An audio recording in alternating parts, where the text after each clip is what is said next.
Good morning, everybody. So, it's Monday. School year is almost over.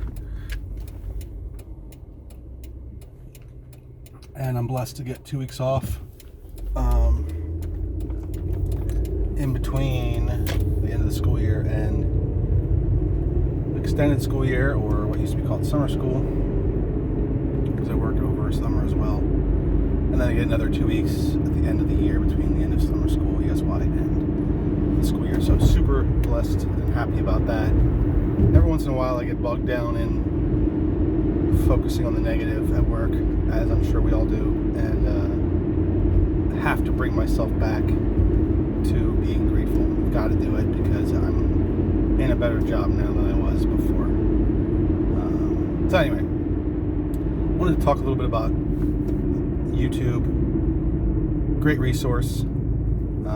And once you start to research something on YouTube, you know YouTube puts more of that in front of you, recommends videos, which is also a great resource at times. Found this good channel, person promoting a healthy lifestyle, promoting dietary, being reasonable with how you eat, not being too hard on yourself, not expecting to be able to totally cut out certain things. And the sentiment of what this person was saying was really great. They then got into some more details of how, and being more judgmental about a certain approaches. So I've really cut my calories, and I know that that's not sustainable for a real long time. I know that I need to get building muscle. I know that this person did not appear as though this person was ever obese like I am. So, and at this point, I'm not. So this person was making broad statements about, if you cut your calories too much, you'll be tired, and if you cut your calories too much, you'll have super cravings, and if you cut your calories too much. So all these things. And while I had some cravings, and it leads to binge eating, I've not had that problem. I binged on a steak and onions one night. So did I eat probably, I don't even know, 800 calories worth of steak at a meal? I was really hungry and I ate it, and that's not binging. That's not binging. But that's pretty rare. I don't really do that much. Did that one time. I'm not binging. So I think when you're watching, I'll speak for myself. When I'm watching YouTube and getting advice, I'm going to pick some other videos from this person's channel, and I think there's going to be real value there for me, because ultimately this person is right where I want to be. I want to be eating. I want to think about this as a lifestyle. I want to think about this as a long-term change, as my diet, what I eat needs to be sane. It needs to be reasonable. It needs to be thought through, right? And it is now, and it's thought through now in terms of, what can I eat? What do I need to eat to be okay, to be way low on calories and still function, right? And that's working for me. It's worked really well. I'm down 2 belt sizes, 2 belt notches, and continuing, I think. I'm going to get weighed in a couple weeks, and we'll see what I've lost. I'm going to get weighed on June 1st at work for a health screening, so we'll see how I did. It'll be essentially almost 2 months at that point. It'll be 7 weeks since I started, once I get to June 1st. So we'll see how it works out. And, recently, a couple days ago, I was feeling pretty down because I was trying on some different old clothes, and some of them were fitting, and most of them were fitting a lot better. Just kind of getting down a little bit. So that's going to happen, especially as I continue to not use food to cope. Last night, my wife came home and brought me a cupcake that was made by someone with love, with care, right? It's 8:30. I haven't eaten after 8 o'clock. I don't think at all since I started this, because that's one of the things that I really picked up along the way as I did this before, that I could not afford to eat late at night and then sleep with all those calories in me. I was just going to go right to fat. So I picked that up. But last night, I ate the cupcake because it was made with love and concern and care to share. And I'm not going to deny that, because the value of the cupcake is not the calories. Kindly receiving the gift, eating the gift in gratitude, enjoying it for what it was, and not sweating it. I had also had a great day calories-wise. I had a breakfast sandwich. You'll see that in a video earlier. I had a breakfast sandwich for, I think it was 205, well under, I think it was 200 calories, 205 calories, 210 calories. Anyway, I had a breakfast sandwich, and then I was hungry, and again, I've been pushing myself to not eat right away when I'm hungry. I do not want to be a slave to my stomach, like I've said before. I think that's been my problem. I've been a slave to my stomach and to my taste buds and my sweet tooth. So I don't want to be a slave to those things anymore. My body, my lower functions, I don't want to do it. So I had a banana then, and then I had anything else?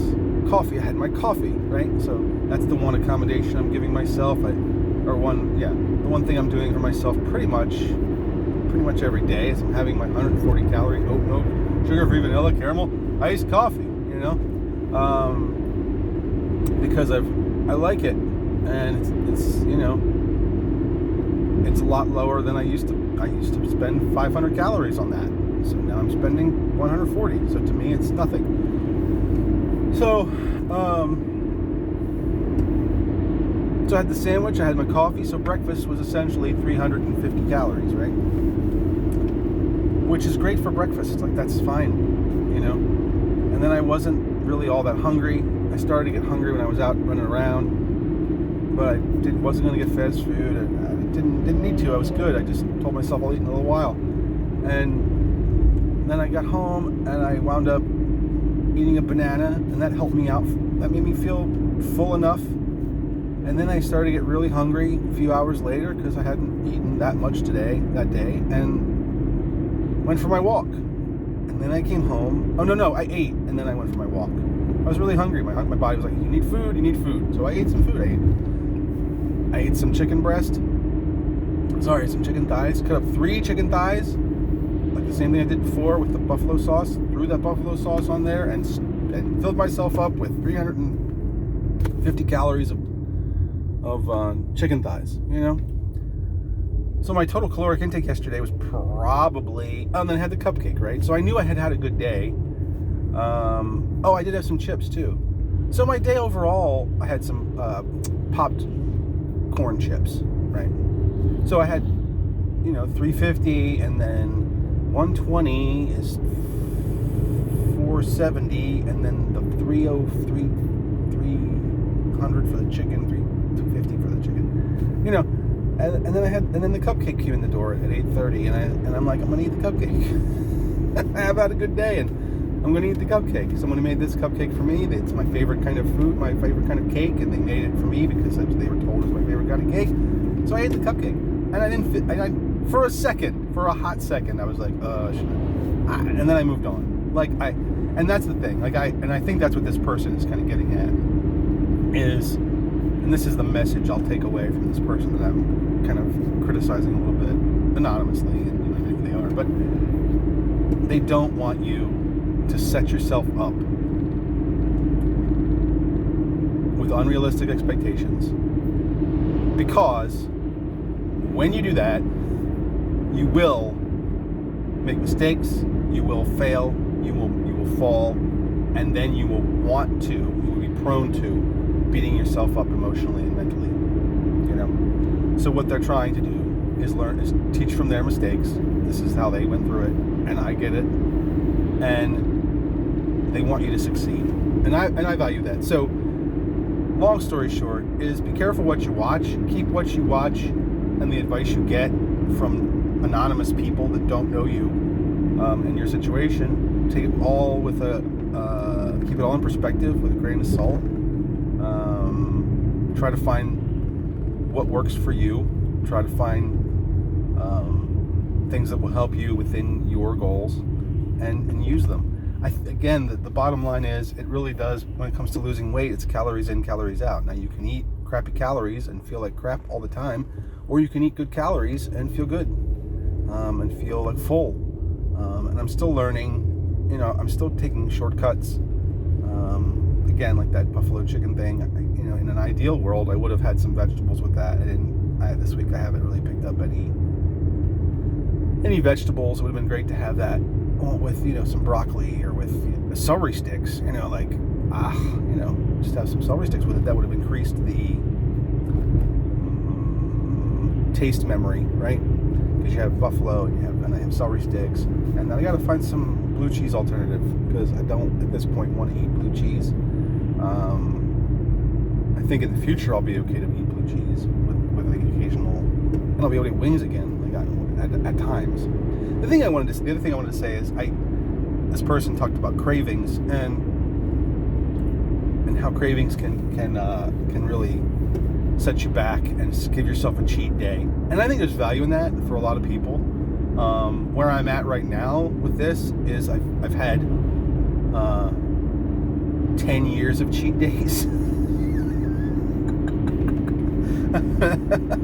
I've had 10 years of cheat days, 365 days a year for 10 years. So I don't need any cheat days. Like, I've had those. I'm good. I'm good. But what I am doing is I'm making choices, right? So I went to a party, and it was a buffet, and there was sweets there and all kinds of stuff. And I made good choices. I had a nice full plate of food, not full compared to what I used to eat. But I really made choices to watch out for the simple carbohydrates, the rolls, and I didn't eat any of that stuff. I had, and then I went to a wedding, and did the same thing. I had some hors d'oeuvres, some cheese, and some veggies, and some dip, and some fruit, little hors d'oeuvres, and then I got the meal, and I'm like, well, I'm gonna have the beef and veggies. I'm not gonna there was horseradish sauce there, which I love that stuff, so I did have that. And then I had a little piece of cake. So I went to a wedding and ate like a normal person, right? And did I need all those calories? I mean, I was full. But again, choices. It's choices. I can have, 300 calories of buffalo chicken thighs, or I can have 3 chocolate chip cookies, maybe. I'm not even sure I can have 3 chocolate chip cookies. And it's kind of like, well, why would I do that? Like, that doesn't make... I would do that because I really crave the sugar, right? So the longer I can keep the sugar out of my system, the better I'll be, and the more I can keep it in context, the better. And I think I am gonna go, once I get through this. Once I hit 2 months, I might go get some ice cream, because I do like ice cream. I like banana splits, but again, half of this is my memory of that thing. Like, I had that cupcake and it was delicious, and I could have had 2 more. Like, if they were there, it was delicious, and my body would have been like, yeah, have 2 more, sure. And that's the sugar, right? That's the thing.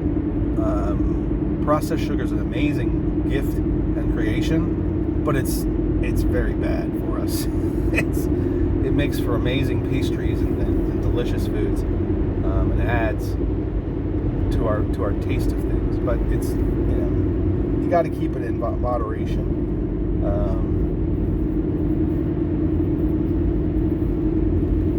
So just wanted to comment a little bit on YouTube advice and what's working for me. Choices. Again, today I went to I didn't take the time to make any of my egg cups, and I didn't take the time to eat at home. Wanted to run to Wawa for my coffee, and so I just was going to get their egg cups, which are 240 calories, and they didn't have any, which is the danger. It's one of the things of going to having that be your plan. You don't have total control over that plan. You're at the whim of what they have on their menu. Okay, so I had to make the best choice I could make. I got a breakfast burrito, which is better than the sandwich. It's not it's not the first choice, but it's the second choice. I could have made another choice, gotten maybe some fruit or whatever, but that's fine. I wanted the protein. I like eggs in the morning. This is what I'm eating today. I have a salad for lunch. Like this is the way you need to live. And the more you can control, the more you can make for yourself, control what you know is in that food, the better you'll be off. The better off you'll be. So, just some encouragement to use YouTube in all its power and resources, but be mindful of not letting what could be very well good advice for many people might not apply to you, and not let that advice throw you off. Because really, I hadn't even thought about a cheat day in a while until this person started talking about cheat days, and I was like, oh yeah, maybe I should have a cheat day. I'm like, I don't need a cheat day, right? I'm very highly suggestible. I am. So I don't need a cheat day. I'm fine. Good night. That was the other thing that it brought back to my memory. I love Chinese food. Like I would get sesame chicken with fried rice and an egg roll, the whole deal. But I have no idea how many calories are in that. A bazillion. But I would feel like crap after I eat it. I would get it for lunch sometimes at work, my old job, or I haven't really done that recently. I'll get it for dinner. Most recently I've got it for dinner at home, and I just feel like crap afterwards. Like, it's delicious going in my face, and then after I eat that, I feel like crap. And that's the same thing as eating all this sugar. Like, I know it's gonna feel great going in my face. I'm gonna love it. Taste buds will fire, neurons that haven't been activated in a while fire, and I'll feel like crap. So I think about that treat, that ice cream treat, going out for a hot fudge sundae, or it's not a hot fudge sundae, banana split, and I go, I'm not gonna like it, So maybe I'll make my own banana split at home, with the correct portion where I'm not destroying myself with overwhelming sugar. So, if you're on a journey of losing weight and changing what you put in your face, keep it up. If you run into some roadblocks of good advice that doesn't line up with what you're doing and you're making progress, have the discernment to leave it go. Don't let it influence you. If you know you're making progress your way, you're not falling apart. That's the other thing she said in the video is you won't have any energy if you cut your calories too much. I have not experienced that at all. I have thousands and thousands and thousands of calories on my body. I don't think I have to worry about that right now. I do have to be mindful of muscle, which is why I've talked about that before, which is why I'm just trying to focus on walking, getting some weight off, and then starting some muscle building. So that's the whole point, So I agree. All of that's true. But I haven't had low energy. It's not been a thing. I have more energy than I had before when I was eating like crap and couldn't move as well as I can now, and I have a long way to go. So, yeah, I have not experienced the low energy. I don't know. Again, it doesn't appear that she was obese. So I don't know how many thousands of calories she had stored up on herself. I have several meals plugged into my system. So stay positive. It's Monday, where I am and when I am. So stay positive. Peace, love, and understanding.